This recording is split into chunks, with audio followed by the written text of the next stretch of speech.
If you've been paying attention to world news these last few months, you might be aware of the controversy and chaos surrounding the Romanian presidential elections. Basically, there was this far-right nutcase called Călin Georgescu that won the first round of elections back in November out of nowhere. Then the national authorities cancelled that round due to foul play and election fraud from said nutjob. The elections were then rescheduled in May, where his successor, George Simion, narrowly lost the election, and in doing so, lost me 50 lei as well. Fucking idiot. While chaos and turmoil naturally ensued, this never-ending election cycle also reintroduced the icier relations and complicated history between Romania and Russia back into the spotlight, due to both aforementioned candidates' anti-EU rhetorics, as well as Georgescu's pro-Russia and pro-Putin stances. These worries have been further exacerbated by waves of disinformation on Romanian social media, traced back to the Kremlin's network of fake news,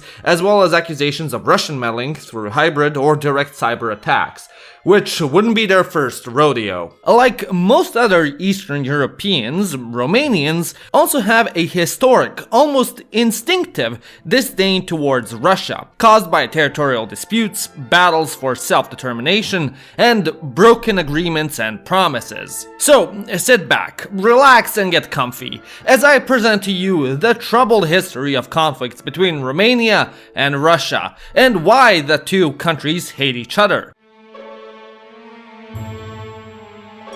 The relationship between Romanians and Russians began in the 15th century, when the daughter of Moldavian legendary leader, Stephen the Great, married the son of Tsar Ivan the Great. Quite a great alliance, if I dare say so myself, which was of no actual consequence, as that was basically that. The Romanians were preoccupied with dealing with Ottoman bullshit in the south, while the Russians were busy with whatever the hell it was they were doing in the Great Plains of Europe and Siberia. So, let's skip forward 300 years for the really juicy stuff. By the 18th century, the Ottoman Empire no longer posed an existential threat to the European powers, and was experiencing a decline in its prestige and power. Hoping to accelerate the Ottomans' downfall and expand its own sphere of influence, the Russian Empire dubbed themselves as defenders of Orthodox Christians in the Balkan region, and engaged in countless Russo-Turkish wars under the pretense of protecting them from Muslim molestation. The subjugated Balkan people, including Bulgarians, Serbs, and Romanians, welcomed their Russian protectors with open arms and teamed up with them on many occasions in bringing the Ottoman Empire to an end. However, there was one tiny problem concerning the Romanians living in the Ottoman-controlled principalities of Wallachia and Moldavia. Since they were right on the border between the two rivaling empires, they were subject to many Russian invasions, and Russo-Turkish battles often happened right on Romanian territory, leaving destruction and carnage in the process. Things went from bad to even worse after another Russo-Turkish war in the 1800s, where the Russian Empire decimated the Ottomans and tried to annex both Wallachia and Moldavia, the two main Romanian principalities. In the end, the Moldavian Principality was cut in half, and the region right off the Prut River, known today as Bessarabia, or the modern-day Republic of Moldova, was ceded to the Russians, resulting in endless geopolitical arguments which carried on to this very day. To the Romanian people, the Russian Empire became yet another expansionist tyrant spreading its dominion into the Balkan Peninsula. To the Russian nobles, the Romanian principalities were just another pair of stepping stones in their quest of ruling the Black Sea, establishing warm water ports and fulfilling the ultimate ambition of the Russian elite, Tsarograd, aka Constantinople, aka, well, Istanbul. Such was the case when, again, Russia organized another brief military campaign against the Ottomans, right through Wallachia and Moldavia. The Russians came out on top, and the Treaty of Adrianople allowed them to establish both Romanian principalities as protectorates, while still remaining under Ottoman control, tactically. At first, this change in governance was widely welcomed by the Romanians because, hey, at least they were to be administered by fellow Orthodox Christians, so surely it wouldn't be that bad, right? Well, it didn't take too long for Romanians of all economic backgrounds to realize that, indeed, the Russians were by far more corrupt and oppressive. The urban elite were frustrated by Russia's opposition to reforms, the boyars believed that the Tsardom halted the principalities' economic growth,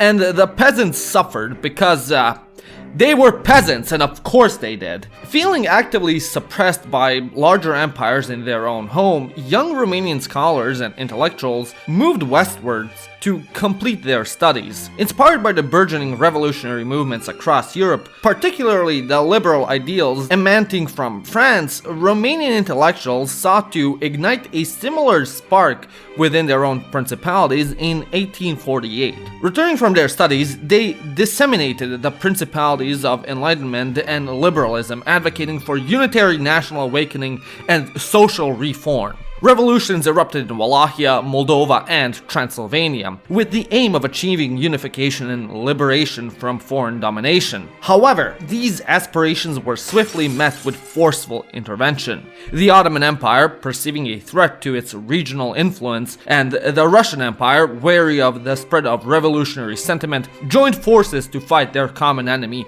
and crush the Wallachian Revolution. But just as the Ottomans and Russians were getting along with snuffing out the Romanian revolutionary flame, they couldn't help themselves but to go to war once again, as old habits die hard. This time, however, other European empires, like the Brits and the French, intervened and forced Russia to evacuate Wallachia and Moldavia. Seizing the opportunity, the two principalities pushed the idea for a Romanian union, and after extensive negotiations and some small tricks, like the double election of Alexandru Ioan Cuza as prince of both principalities, united Romania was born, still under the Ottoman Empire's suzerainty. Don't worry, Romanians, you just gotta wait for the next inevitable Russo-Turkish war and you'll get your chance. And would you look at that, it happened again. On this occasion, the Romanians provided decisive military assistance during the siege of Plevna and helped the Russians kick out the Ottomans out of Bulgaria. In the end, Romania proclaimed its long-yearned independence from the Ottomans,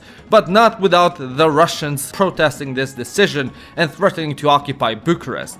Thankfully, the rest of the European powers intervened and de-escalated this conflict, thus legitimizing Romania's independence, but not without some border redraws, as per usual. After obtaining its independence, the Kingdom of Romania started rapidly modernizing and growing its economy, and represented a key player in Balkan geopolitics in its early 19th century. This wasn't appreciated that much by the Russian Empire, who saw the Romanian kingdom as a barricade blocking their way towards Balkan supremacy. But the greatest impact of Romania's independence is that it put an end to a grueling streak of Russo-Turkish wars. Well, at least until World War I, that is. In the meantime, during the interwar period, the Romanians did the same as everyone else. Made cool new paintings, movies, and listened to dope-ass music. Which could have been even more dope if they had a pair of Raycons, baby! Are you looking for a new pair of earbuds that are the fraction of a cost of mainstream branded ones and have premium sound quality? Of course you are! And that's why Raycon is the brand for you. Amazing battery life lasting 32 hours, allowing you to connect to not just one device at once, but two, and some of the best noise cancellation I've ever experienced on a pair of earbuds. Raycons cannot be matched. Add on top of that incredibly quick charging, where just in 10 minutes you already have 90 minutes of battery life, whilst also supporting wireless charging as well. And they're even weatherproof and sweat resistant, making them great for the gym. I also love the protective case, not just because it looks cool as hell, but because it makes me the ultimate ladies magnet. I take them everywhere. Bars, gyms, unsuccessful dates, your mom's house, you name it, I've been there with them. I genuinely can't recommend them enough, as I thoroughly enjoy using them, and you can too, as their quality easily rivals that of other big name premium earbuds. And they're half the price. And right now, Raycon is running a sale where, with my link in the description, buyraycon.com/ironically, you get a 15% discount. So don't waste any time and go and click the link in the description and get a pair today. The outbreak of the First World War caught the Kingdom of Romania quite unprepared, hesitant to pick a side and opting for a neutral position before making a final decision. The Romanian government understood that neutrality would only hurt the country long term, sparking heated debates between national liberals and conservatives over who to ally with, what territories were more important and more realistic to gain, who offered a better deal, and who represented a far worse existential threat. To most Romanian politicians, Russia still viewed them as just another stepping stone towards conquering Tsarograd and turning the Black Sea into a Russian lake, and teaming up with them would represent a complete betrayal of the Romanian nation. Meanwhile, Russians themselves weren't sold on Romania joining their side, since it would have extended the front beyond their capabilities. After carefully weighing their options, Romania fully allied with the Entente in 1916 and teamed up with the Russian army on the Eastern Front, setting aside their differences just this once. Unfortunately, despite starting off on the right foot, the Romanian World War I campaign turned disastrous very quickly, following the arrival of German reinforcements as well as the crushing defeat against Bulgaria at the Battle of Turtucaia. With Bucharest soon falling to the Central Powers, the Romanian capital, king, government, and parliament were all relocated to Iași, the second largest and second most important city of the kingdom. Transported from Bucharest was also the Romanian National Bank's treasury. The national gold reserves were immediately rounded up and shipped away from the capital, alongside historical documents and archives, ancient coins and artifacts from museums, works of art, and religious relics. Simply put, anything of significant value had to go. After Bucharest was occupied by the Central Powers, it was clear that Romania's treasury was increasingly more vulnerable, so the Romanian government scrambled to find ways to protect it from advancing Germans. Russia's ambassador, General Mosolov, insistently persuaded and negotiated with Romanian officials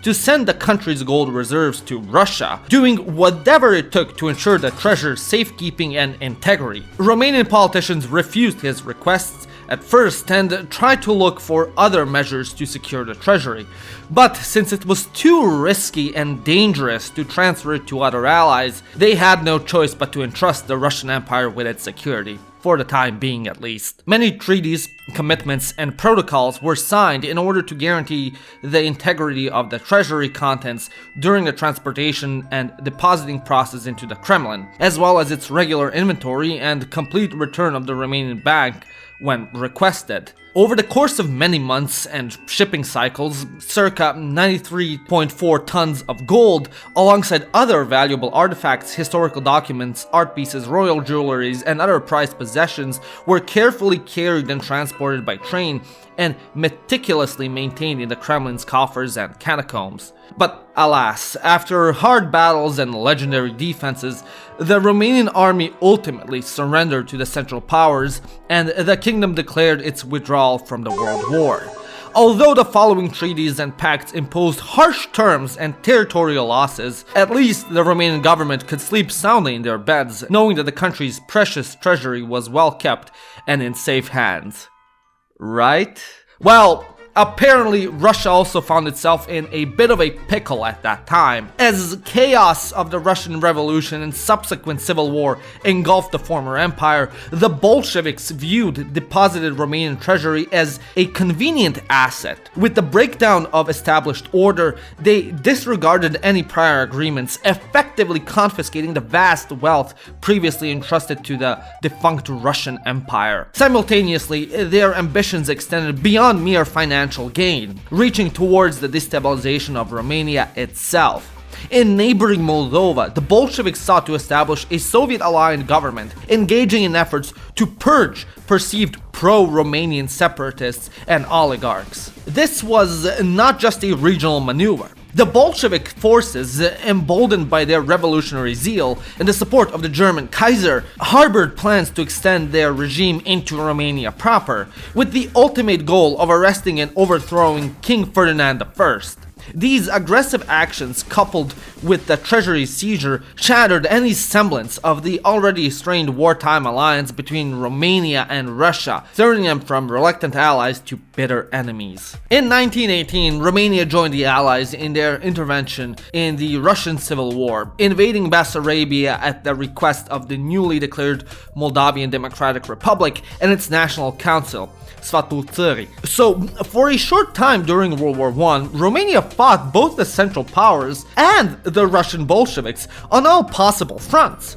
To add more salt to the wound, rumor has it that the Bolshevik insurgents in Bessarabia were actually funded through the seized and confiscated Romanian treasury. Eventually, Romania emerged victorious and kicked the Bolsheviks out of Bessarabia.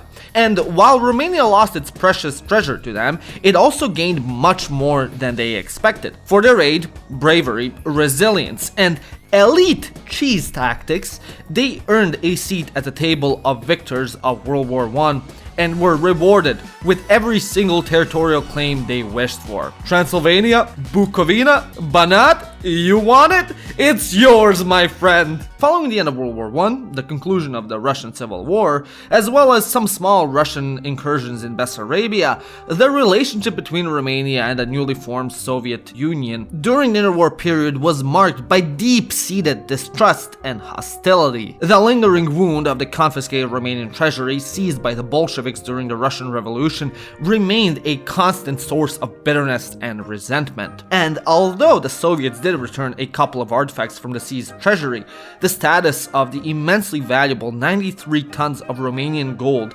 remains unknown to this day. This financial grievance, coupled with the ideological chasm between the two states, fostered an atmosphere of icy relations. Soviet expansionist ambitions, particularly in Bessarabia, further fueled Romanian anxieties, creating a volatile dynamic characterized by suspicion and mutual antagonism. It could also be argued that Romanian hatred and distrust towards Russians and socialist Soviets, no less, was a significant factor which led to the rise of the Romanian Fascist Legion, or the Iron Guard. Well, one of many reasons, like the Guard's hatred for Jews and Gypsies, hatred for the king and his government, hatred for human rights, hatred for scantily clad anime girls, hatred for fun, and so on.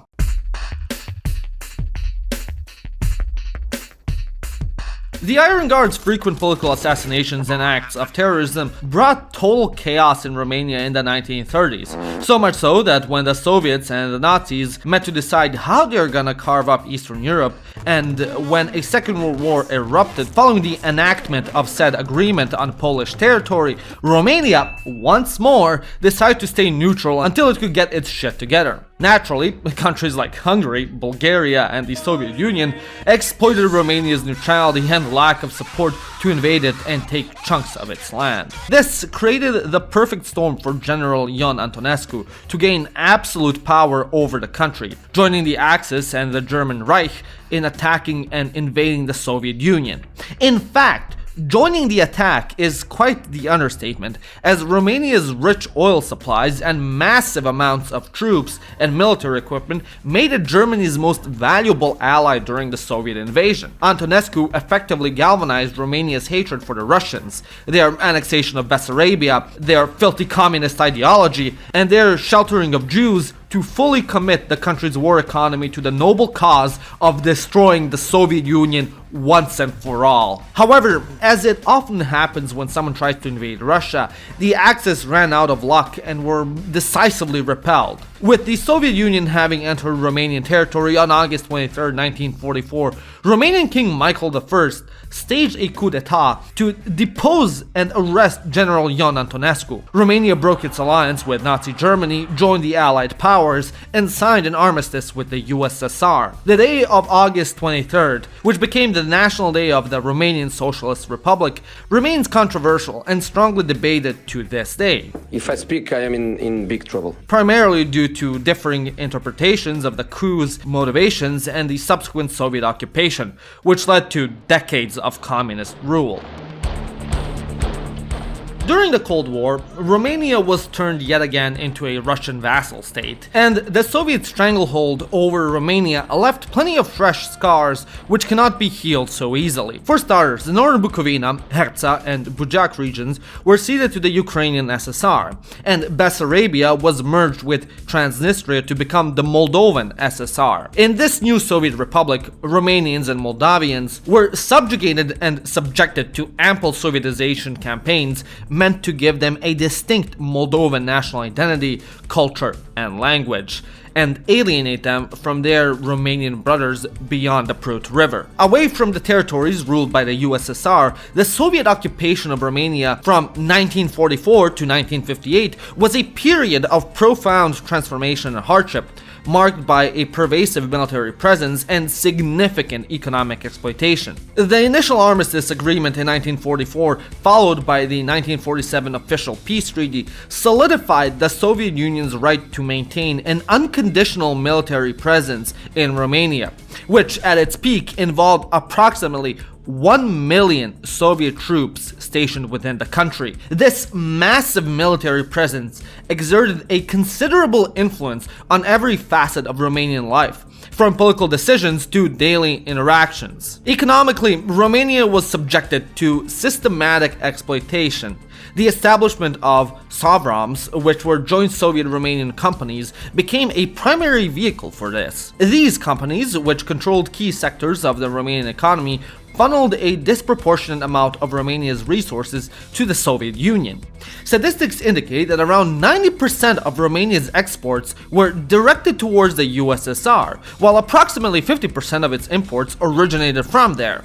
This imbalance, combined with excessive payment and export demands, contributed significantly to the severe hunger experienced in Romania during 1946 to 1947, triggered by drought and exacerbated by Soviet requisitioning and the Romanian Communist government's total disinterest for the well-being of its people. The hunger led to widespread starvation and an estimated death toll of over 100,000 people in the region of Moldova alone. This period was marked by acute food shortages, rampant disease, and desperate struggle for survival in both rural and urban areas alike. Furthermore, the confiscation of goods, factories, transport infrastructure, and other assets severely impoverished the Romanian economy, hindering its post-war recovery. There's a classic Romanian saying, "Davai chas, davai palton," which perfectly encapsulates and satirizes the extent of Russian post-war looting,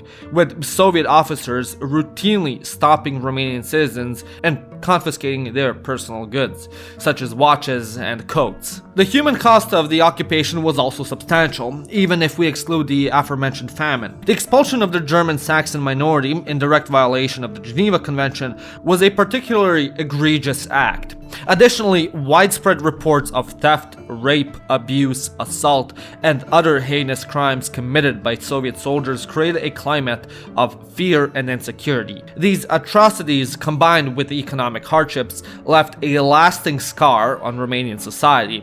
Ask any Romanian about the Soviet military occupation and they'll tell you harrowing stories about their grandparents who experimented the Russian soldiers' cruelty firsthand. Thankfully, the year 1955 presented the opportunity for Romania to free itself from Soviet military presence. Immediately after Joseph Stalin's death, Romanian communist leader Gheorghe Gheorghiu started the de-Stalinization of Romania, eliminating all mechanisms of Soviet influence, including their military occupation. Seeking to consolidate his own power and gain a degree of autonomy, he strategically argued that the evolving geopolitical landscape rendered the continued Soviet military presence in Romania obsolete and unnecessary. The establishment of the Warsaw Pact, which theoretically provided a collective security framework, and the resolution of Austria's sovereignty, Deja asserted that the rationale for Soviet troops stationed within Romania had diminished. This argument, coupled with Deja's maneuvering within the Soviet bloc, ultimately led to a significant reduction of the Soviet military presence in 1958. Oh, and for a quick update regarding the Romanian treasury, treasury, for those wondering, the Romanian socialist government never addressed the issue again, so as not to disturb USSR relations. Unexpectedly, the Soviets returned around 93,000 art pieces, artifacts, and jewels from the treasury in 1956. A nice gesture, and ultimately meaningless and a shallow one, because the large bulk of the treasury, the 93 tons of gold, have yet to be returned to this day. In the 1960s, they sought to secure a more neutral position for communist Romania, successfully de-Stalinizing the Socialist Republic from the Soviet Union and laying the building blocks for National Socialism. No, not the one brain-dead idiots on Twitter claim the German Nazi Party stood for, actual National Socialism. After the Romanian leader's death, Deja's dream of a Romanian national communist utopia was carried out by his right-hand man, a certain somebody named Nicolae Ceausescu. Maybe you've heard of him. Like any repeated Romanian nationalist, Ceausescu recognized Russia as a threat to Romanian sovereignty, so he constantly placed his beloved country's national interests above the ones of the USSR or the Warsaw Pact.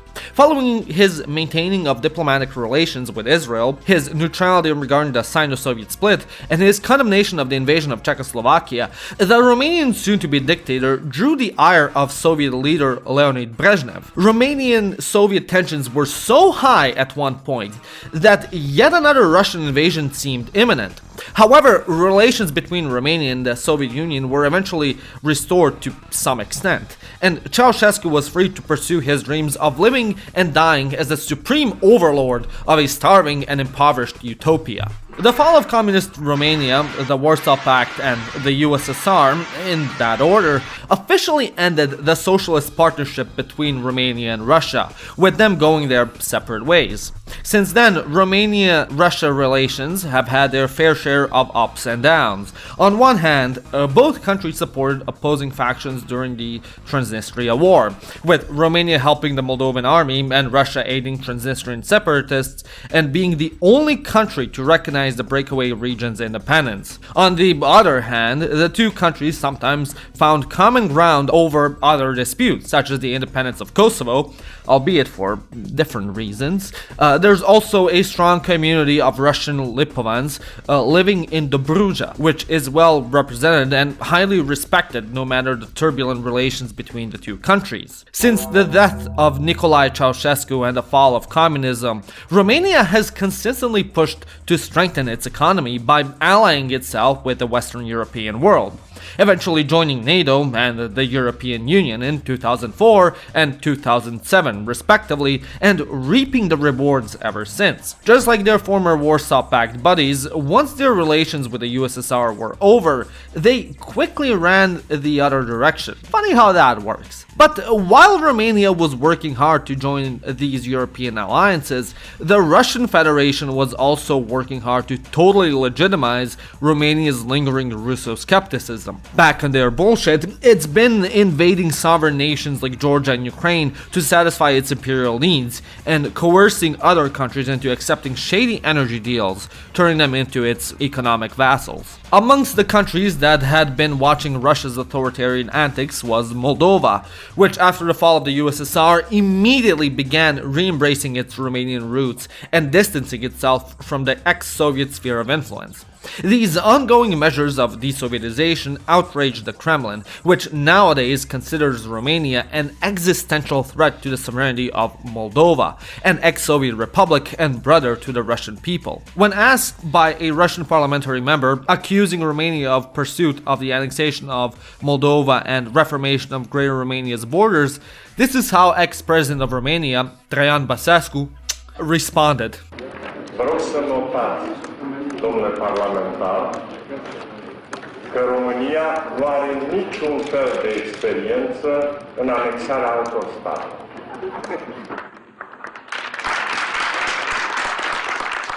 But going from one Romanian neighbor to the next, recently Russia's war with Ukraine has also played a huge role in bolstering Russophobia in Romania. However, Romania-Ukraine relations have also had their ups and downs, with heated arguments sparking up regarding issues such as Snake Island and the mistreatment of Romanian minorities in historically Romanian regions now under Ukrainian control. The Kremlin's propaganda machines have tried to promote Ukrainophobia and to convince Romania to stop sending aid to Ukraine and regain their lost territories instead, which were absolutely not annexed by Russians beforehand. Also, I find it hilarious that Russia is trying to convince Romania to get their lost territories from Ukraine, but won't allow them to get anywhere close to Moldova. Ultimately, this plan also failed, and Romanian and Ukrainian officials have started the slow and steady process of repairing their relations and strengthening bilateral trades and agreements. But now, let's go back full circle and talk about the Romanian presidential election. The recent emergence of far-right candidate Călin Georgescu has drawn attention due to his controversial views on medicine and spirituality, as well as his praise for the Russian wisdom and unproven allegations of Kremlin involvement in his social media promotion. His ultra-nationalistic and anti-EU rhetoric, however, reflects a trend observed in Romanian politics over the past 5 years, where various nationalist figures have gained prominence, each one prouder and more deranged than the other. This is perfectly reflected by the way his quote-unquote prodigy George Simeon immediately jumped on the Georgist bandwagon in order to bolster his support leading up to the presidential elections. The potential influence of Russian propaganda on these individuals and organizations remains a subject of debate. However, there is a small caveat to this far-right wave in Romania, as although nationalism and EU skepticism is on the rise, the approval ratings for Russia have actually lowered in the past years. And that was the oversimplified history of Romania's turbulent and conflictual history with Russia.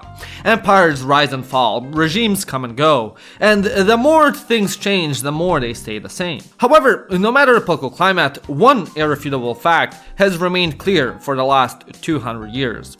Romanians hate Russia. They always have and will continue to do so, until Russia quenches its thirst for imperialism, leaves Romanians and Moldovans to do their own thing, and most importantly, gives back their goddamn gold. But as always, I hope you enjoyed this video. If you did, give it a like and smash that subscribe button. And if you really did, become a member like these wonderful people. My name is Janos, and you've watched Living Ironically in Europe.